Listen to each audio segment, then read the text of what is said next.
Why Yeah. does Shigu, who are Lunanomics, he is like so ultra confident that Luna is going to 10x this year.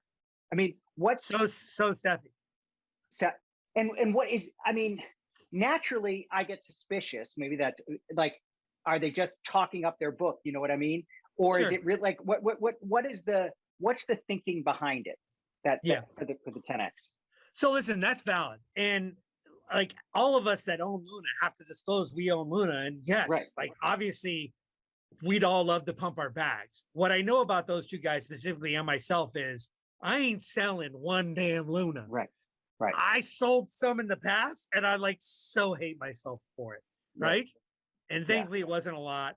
There was some FUD. This is back in the 30s and 40s. And I'm like, maybe I'm too exposed to this. Then I realized that's FUD. I'm going in. So I know that about those guys, but it's good to always kind of take everything with a grain of salt. Has to do with the tokenomics of Luna. The fact that it just got listed on Binance.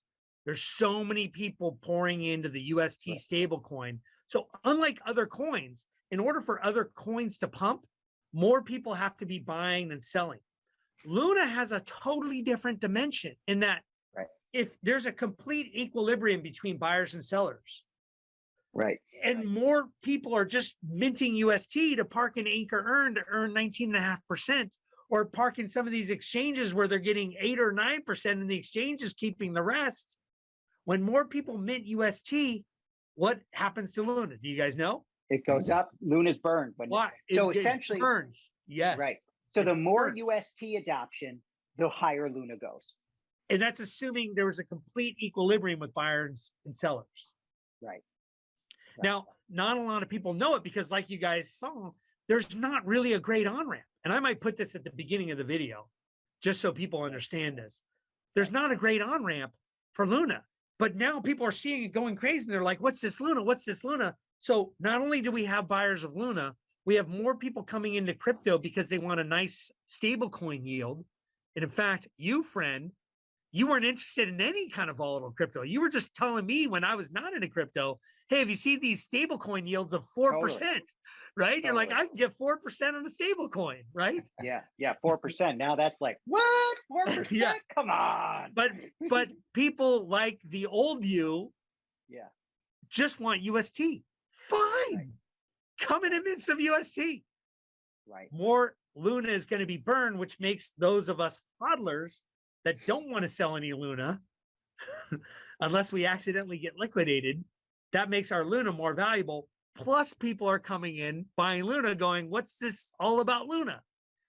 And there's a ton of developer activity. I think Coinbase listing would skyrocket. For sure. Somebody else tweeted about that. Min Park tweeted about that. And people were arguing like, oh, what's the big deal? Kraken already has it. You can get it on KuCoin. It's because so many noobs, like when you were talking to me, it's just Coinbase. Yeah. And what's this wrapped? I don't know. Like KuCoin can be scary for some people. I mean, it's like intimidating. Yeah. I was told to buy Luna in the teens and I saw it drop to the 5s and I was told to go get KuCoin and I was scared. Yeah. What a dummy. Right? Anyway. Not anymore. Well, I'm happy. If I would have gone all, there's some behavioral finance to it. If I would have gone all in between 14 and 5, maybe I wouldn't have continued accumulating in the 20s, 30s, and 40s. But since I found out about it later, and then when I learned the phenomenon that Sefi was talking about and Lunanomics now is fully all in on, price is not as relevant. Sure, I like to buy dips. And Lunanomics said he doesn't really even care about price. It's just all about managing LTV, and he's just accumulating. He'll just ape in and buy as long as he can manage LTV, and then he'll manage it to the downside. I kind of take a different approach. I leave myself a little room so that I can buy natural dips. Right. Like I'm doing now. So when Luna UST was first developed, the first concept was not to have this be a layer 1 DeFi solution. It was meant to be simply an algorithmic stablecoin system. But then as very early in the course, what ended up happening was the decision was made to move to incorporate the CosmWasm smart contract system which already, was developed by Tendermint and, uh, was, already being built out. And this was implemented with the intuition that, well, why don't we create demand for UST and an infrastructure to use Luna and UST without having to rely upon external adoption necessarily. Let's sort of build adoption first, build it through DeFi, and then build it through, for example, the Chai app in South Korea, where businesses could essentially accept KRT or the Korea token in business transactions like going to the gas station or the bookstore and things of that nature. So they've built out a reasonably robust system with a fair number of users in South Korea. I'm not 100% sure about all the nuances there, but the concept is if you create adoption for the stable coins, then when the stable coins are not pegged perfectly to the native currency, say, for example, if UST is worth 97 cents in a massive sell-off of UST, then you have two driving forces for the restabilization of the peg of UST to the dollar. One of those is the algorithmic nature of the Luna UST system, where Luna essentially is created to take UST off the market in situations like that. And the second major one is, if I know that UST is worth something and I can go buy a bunch of shit with Ancado money or whatever with my UST, then if UST drops in its peg, then I'm likely to go ahead and buy it actually, or arbitrage it. And there are professional arbitrage organizations that essentially buy up UST when it dips in price, because people know that it's going to go back up. So therefore, the peg gets maintained. And part of the reason why it's very different from like Tether or Circle is Tether has presumably, let's say they have $70 billion market cap. The presumption would be that they have $70 billion in a bank account, so that if everyone showed up to Tether and said, hey, we want our money back, that that money is going to be sitting there waiting to be to pay back the borrower, because you're essentially borrowing Tether and you're parking your collateral, which is your supposed US dollars, over at Tether. This is the theory. And the same concept with Circle. So these have to be ultimately monitored by central regulatory agencies so that like they're not just simply printing Tether and there's no money there. So there's a lot of centralization issues that come with having to enforce the existence of the collateral in those systems. The beauty of Luna basically is that you don't actually need to have UST backed by anything. And the intuition there is that without backing, there's nothing to audit essentially. So Luna can always be converted to UST and vice versa. And the arbitrage opportunities also create a peg stabilization system. And back in May or so, the peg dropped to like 93 cents versus the dollar, leading to changes in the ecosystem. And those changes were an increase in reflexivity of the conversion of Luna to UST and vice versa.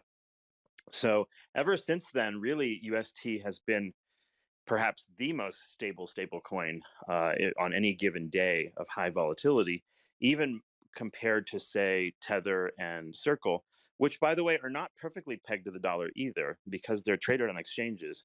A huge amount of selling or buying pressure of either of those can lead to, slight differences like penny, 99 cents, 98 cents, or $1 or $2. So they can lose peg as well. And one of the things that's happened is more and more arbitrageurs are basically stabilizing between the centralized stablecoins and things like UST as well. So anytime these things lose their peg, there's basically a money-making opportunity to be made, and that sort of helps the ecosystem. So this is how the whole thing was sort of come together. So really, my strongest recommendation is anybody new to DeFi, the first DeFi setup you probably want to learn is Terra, more so than all the others, because it is actually one of the most immediately useful, both in yields, borrowing capacity, and all the stuff we mentioned. But it also has one of the best user interfaces out there, and they continue to improve it. In fact, there were some updates today, I believe, on dark mode and this and that. So a lot of really nice features on the native wallet, and it's really pretty easy to use. And besides what I've said so far, which are very important catalysts for why Luna has done as well as it has, I think it's extremely important to sort of understand um, a little bit of the tokenomics of Luna, sort of like we talked about VGX a bit. The Luna tokenomics, as long as stablecoins are being minted, by the way, Luna essentially is functionally deflationary, and it's deflationary at a level unseen in the history of the human race, as far as I'm concerned. Like, there is no asset with this type of demand where the product is literally money, and the the effect of printing that money is actually destroying more and more of the supply of Luna. And it is currently right now probably one of the most aggressively non-Ponzi deflationary tokenomic schemes in the world.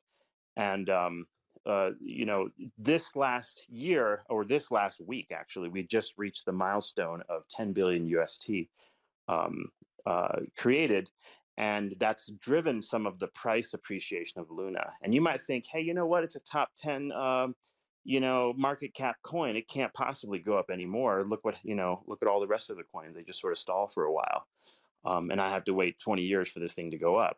Not necessarily. Like, if you know, Kwan, the founder's intuition, is correct, the intuition is that in the next year or two, you should see another logarithmic expansion of the UST supply to probably another 10x to $100 billion worth of UST, which implies that you have to burn 90 billion dollars worth of Luna. Luna's current market cap is only $35 billion. So essentially what you create is an inelastic price squeeze with essentially Luna's price is asymptotic to infinity, whereas the supply of stablecoins supply is asymptotic to infinity, meaning Luna's supply drops asymptotic to zero, which means you'll get lower and lower amounts of Luna. And what'll happen is you can print more and more UST from it because that Luna is worth more, right? So it's not going to go all the way. Like, people say, well, if the current burn rate, won't it go to zero? No, it can't go to zero, because that would imply that you've printed infinite money, which is impossible. So, but it creates a tokenomic scheme that is, like, I think they said, I think it's calculated to be like 100x more deflationary than Ethereum is right now. So you can get like just extraordinarily high price growth without the market cap necessarily being very high. You can actually burn so much of the coin, let's say 2/3 more of the coin, and the market cap can actually fall while the price is rising. So that's why the market cap is not as high, even though the TVL is very high. The total value locked is second only to Ethereum now. I think in Binance Smart Chain is right after it. What the store, or I think it may be number 3 right now, but whatever. The point is, the reason why the market cap doesn't rise to like surpass Cardano or XRP just yet is because really the market cap is the combination right now of UST's 10 billion and the 30 billion or whatever of Luna. So that would be the true total market cap of the ecosystem. It's sort of like a binary coin, so to speak, and that's a better way to look at it. And the tokenomics are some of the best in the world, quite literally. And there is, in my view, like, again, not a financial advice type of thing, but my intuition is that the target price of hitting like $1,000 or another 10x from here would be very, very feasible within the coming year. So I don't foresee this as something I'm going to have to wait a decade for it to 10x necessarily. I think the next couple of years or several years are going to be crazy. And then that doesn't include the fact that you can use your Luna for lots of cool shit. There's a lot of interesting things happening with Luna itself, creating holding pressure.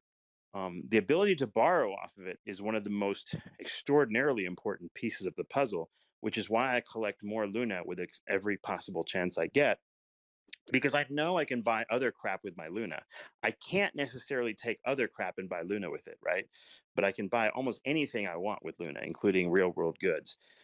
So that's a strong motivator for me to hold a lot of it. There's so many things happening at this point that it's just impossible to keep track. And many of these things are super value accretive for Luna itself. So, really very hard to find a whole lot of really big negatives. Maybe, and people ask, well, what about the regulation of stablecoins and this and that? Well, the regulation of stablecoins is basically also bullish for Luna for a lot of reasons. So there are, so like every negative I can think of generally comes back to be a positive.